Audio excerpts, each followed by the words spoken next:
Hello everyone, my name is Nekme Obasogie. This is actually my first history program since I published my book. I'm here to discuss about the Benin artifacts in the British Museum. We have three themes to explore today: restitution, decolonization, and reparation. How can we apply these three themes to the current situation of the British Museum? Looking at the dark history of the pacification of territories in West Africa by the Europeans during the colonial era in the 19th century, how the Benin artifacts were looted from the Oba Palace by the British expeditionary officers during the punitive expedition of 1897 in Benin. Some British writers of the 21st century have done an anonymous research on how these artifacts were disseminated across the globe. Some Benin artifacts are under the possession of private collectors, private markets, museums across the globe, institutions, you name it. According to a British writer, Barnaby Phillips, one single Benin artifact was sold for £10 million in Europe in 2016. Before we dive into the main analysis of today, let's look at some of the countries that received Benin artifacts after they were looted in 1897. The British government, which was concerned with neither romance nor scholarship, put the loot on sale in order to defray the cost of the expedition to the taxpayer. And today, the treasure of Benin is dispersed among museums and collections all over the world, in Britain and America, Germany, Russia, Switzerland, Sweden, France, and Australia. The second biggest collection is now back in Nigeria, but none of the objects have returned to the place from which they were taken, the palace of the Oba of Benin. Out of the picture here, Kenneth Murray, founder of Nigeria's museums, and a man who in the 1940s and 50s works incredibly hard to bring back some of the finest Benin bronzes to Nigeria. He buys what is considered, I believe, by some people as the finest pair of brass leopards, and what Kenneth Murray thought was the greatest carved tusk of all. All of those pieces belong to Nigeria today. Murray died, sadly, in 1972 in Nigeria, a few days after the cars had switched from driving on the left to the right-hand side. He died in a car crash. After the looting of Benin artifacts in 1897 by the British expeditionary officers, they were scattered across the globe, while some were returned back to Nigeria in the 50s by a British man, Kenneth Murray, who later established multiple museums in Nigeria where he kept many Benin bronzes and artifacts. History has it that during the military rule in Nigeria, General Yakubu Gowon impulsively gifted one Benin artifact to the Queen of England in the 70s without the consent of the original owners of the artifact and the curator of the museum in Lagos at that time. And I have one specifically in mind, and I want to use this platform to talk about it or mention it, and that is the bronze head that the military ruler of Nigeria, General Yakubu Gowon, in the 1970s gifted to the Queen of England. I would hope that the British government, the Queen, will return that object because it was taken by the military head of state, the dictator, from the museum straight to England against the wishes of the curators of the National Museum. And so I would hope that that head will be returned to Nigeria sooner rather than later. After the episode of 1897, Benin artifacts became the subjects of exploitation across the globe. Many Benin artifacts are still under the illegal possession of some Western countries as we speak. Australia is on the list of the countries that received Benin artifacts. This is a wake-up call to Australia that Benin artifacts deserve to be returned back to Benin in 21st century. Let's quickly look at what some British commentators and writers are saying about Benin artifacts. Take a look. Professor Dan Hicks has written a book that, with all the adulations and critical receptions that it has received, it's important to highlight the fact that he is speaking from within the museum. And this is something that we have not had in the decades of debates around the fate of Benin. Speaking from the museum, arguing why the objects must be returned. What we've had over the decades is why they cannot be returned. This is why I think that Dan's book and his work towards the subject, it's really utterly fundamental. I think some British modern thinkers or modern writers are cognizant of the injustice embedded in the looting of Benin artifacts in 1897 and the pacification of territories in West Africa during the colonial era by their predecessors. So there's a kind of a paradigm shift on how modern British writers perceive Africans compared to the British writers of the 19th century. During the peak of grabbing territories in West Africa, the Berlin Conference. We don't want to reprimand people on how Africans were depicted by some British writers in the 19th century. A credit should be given to Professor Dan Hicks and Barnaby Phillips for their immense contribution to the ongoing campaign for the restitution of Benin artifacts. Their research is helping us to connect some dots in the system. There are fallacious claims and speculations in Europe that if Benin artifacts are returned back to Nigeria, they will be subjects of war, many will be sold out, while others will be stolen.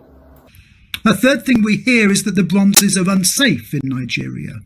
But as my book underlines, they have been equally unsafe in the hands of the British, not least because of the attack of 1897 that destroyed so much of an ancient royal and sacred landscape. We only see a number of actually what was lost in terms of what's in museums now.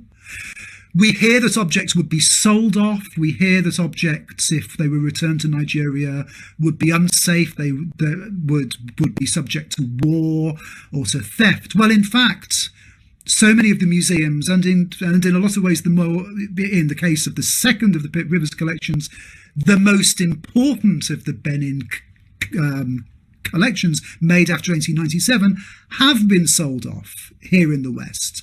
They have been sold off as European museums have been shut down. And here on the right-hand side, a reminder that the Benin bronzes in Liverpool and in Hull were themselves the subject of war that led to them being either damaged or destroyed in 1941 in the Blitz. The Europeans are responsible for the looting and selling of Benin artifacts. In 2016, few years ago, one piece of Benin artifact was sold for £10 million in Europe. Listen. I was able to piece together the extraordinary story of this piece, the Oli head, which had sat almost forgotten in a London bank vault for more than 60 years and was sold in 2016 to an unknown buyer, as I say there, for £10 million, a world record price by far for a Benin bronze, perhaps for any piece of African art. People listening may know whether that is the case. The idea that Benin artifacts are not safe in Nigeria is their pretext of keeping these objects in their various countries. There is no oral history or historical record connecting any group of people causing significant damages to the Benin artifacts except for the British. There is another speculation in Europe that if Benin artifacts are removed from the British Museum, the museum will be empty, probably collapse. These are some of the arguments surrounding the restitution of Benin artifacts. And I guess the final thing to say is that returns are not about emptying museums. It isn't an attack upon museums. It isn't about the shutting down of museums because there's going to be nothing left. With the decisions made at Aberdeen and elsewhere in Cambridge and so forth, the decisions right now for the Benin case are just overwhelming. The case is so overwhelmingly there, and I think, in my view, actually very clear. Some Western countries are responsible for the illegal possession and selling of Benin artifacts in the West. The current Oba of Benin witnessed the exhibition of some Benin artifacts in New York years ago. These artifacts were exhibited with other materials that were stolen by the Europeans in Africa during the colonial era. It will amaze you that these materials were deemed as the properties of extinct cultures in Africa. Take a look. I tell you something else. When I was in New York, I was doing my master's in New York. One of my American family friends came to me and said, "Your Highness, you won't believe what they are doing in New York. New York City." I was in New Jersey doing my master's. I did my postgraduate training in United Nations in New York, at the UN headquarters in New York. So we have a little bit of experience about these things. I was told that Benin bronze and artifacts were being exhibited in New York. I think at the Metropolitan Museum in New York. And you won't believe the background to all this. It was very, very, very, very interesting. That the professors at the NYU, New York University, they were exhibiting works of African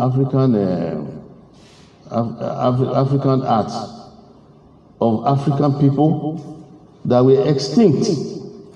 You know the meaning of extinct? That they were extinct.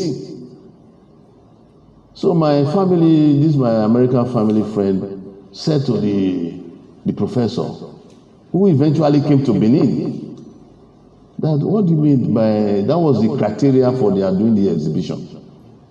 So they chose Benin, that they should go and find an African society that is extinct and exhibit their artworks. So they told the professor that you have already failed in this your exhibition if you based it on the criteria that these people don't exist anymore.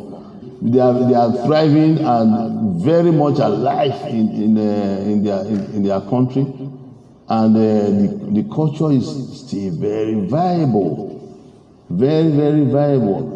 They were very surprised, and that even the heir apparent to the throne is even doing his masters in New Jersey. They were shocked. Immediately they invited me to please come, declare the exhibition open. But I was not around, unfortunately for that. I was visiting my father at that time in Nigeria. They still insisted whenever I come back, they want to have me there. So I went there. When I got there, saw Benin artworks all over the place. Imagine how African treasures are constructed in the West. The Benin Kingdom, a very vibrant and dynamic culture in West Africa, is considered as extinct culture in the West. And will the British Museum, even on the basis of a long-term loan, give up any of its Benin bronzes collection? So this is about, I know none of us here is representing the British Museum. So I guess this is aspirational. Whatever your response is might be aspirational. So could anyone take a bite at this? I'll take a bite because I can see my Yes. colleagues are not willing to. So, From the analysis so far, it is crystal clear that the British Museum is reluctant to return Benin artifacts back to the original owners due to the ongoing neo-colonial agenda of the West in Africa. We are demanding for decolonization, restitution, and reparation. These demands are overdue.